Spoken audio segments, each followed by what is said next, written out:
they had three major policies that were going to be followed. First, Lucifer says, we have to make sure that people, humans, get to believe that Satan and his angels do not really exist. You know, Roger, that's interesting because a recent research study report that I read indicated that in a national survey, I believe it's over 75% of people do not really believe in a real tangible devil. But there is one.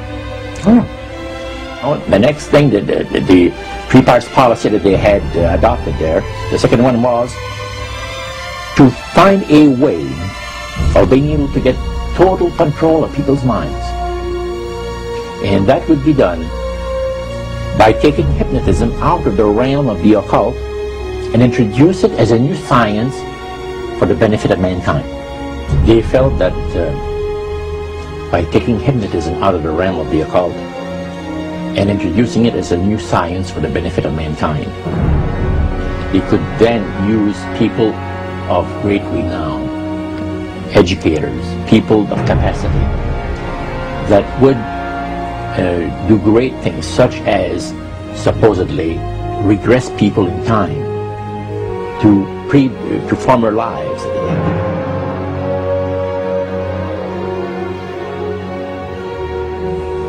And of course, after the session is over, the person would not know a thing about ancient history.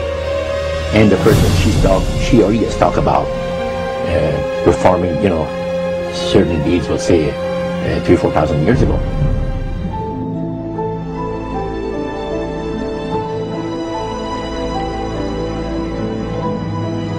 But this was their strategy. Now, what this would do for the thing is this, that it would create in the minds of the general public, solidly set in the mind of the general public, an unwavering trust in that great deception. So now this would be a way of de-Christianizing the Western world through the avenue of mysticism. The three things were, number one, that they did not want Satan did not want the human family to think that he or his angels existed. Right. The second point that you made had to do with taking control of people's minds. That's right. The third point was what? Was to destroy the Bible without burning it. Okay. See? And what was his strategy on that? On that, it was very interesting. Because after the Great General Council, it was decided that Satan would tutor Charles Darwin personally in setting up the principles of his theories of evolution. He was tutored by Lucifer himself, fallen Lucifer. And at that time, it was understood, Satan and his spirit counselors understood, that if a person was led to believe in the theory of evolution, it would, in his life, destroy completely the creation week of the Bible, the fall of man, and the plan of redemption. It would do away with it. Anyone that teaches a theory of evolution is considered to be a minister of a great religious system.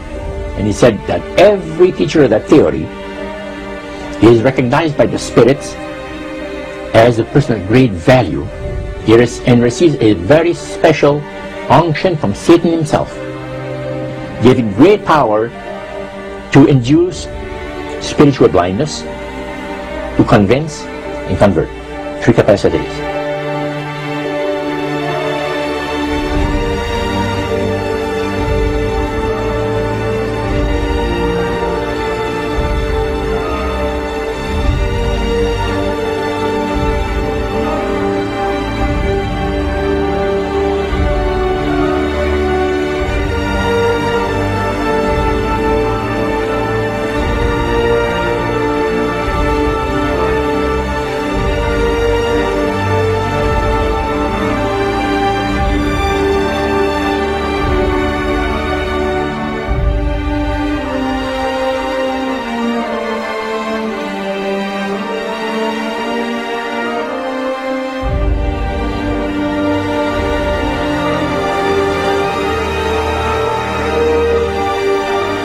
This is the grain plain, the Master's grain plain, for harvesting the nations, for harvesting the multitudes of the earth.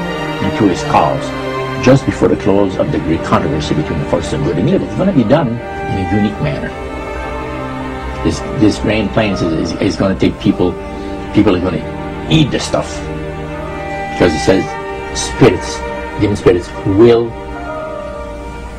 declare themselves to be inhabitants of far distant planets in the galaxies that are coming to warn the inhabitants of planet Earth of the impending destruction of the planet unless something seriously proper is done to avoid it.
Use this metaphor. If you think about Aladdin and his lamp, you've probably heard of that one.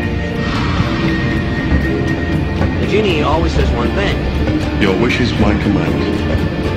You know, the universe is this great genie, and your conscious mind is Aladdin. It formulates the intention of what you choose for your life.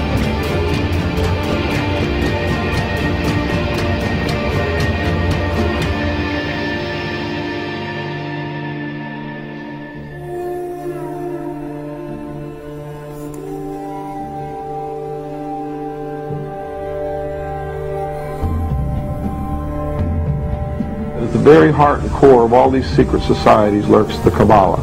It is a method of encoding information through a system of mathematics and numbers. These people that belong to the secret societies never dared to write down in any language what they knew, what it was that they were guarding, because then someone could steal it and then the secret would be out. So they took this knowledge and they made it occult through a system of encoding, encryption, one of which is mathematics, numbers. Another is architecture. Everybody wonder, why do they have a fraternal organization called the Freemasons? Aren't those the guys that build walls? You bet they do. But every wall they build contains the secrets that have been kept and maintained throughout the ages, and it's encoded in the architecture and in the measurements of the buildings and in the mathematical formulas used to derive the geometry, the shape, the length and breadth and height of rooms. It's all encoded there.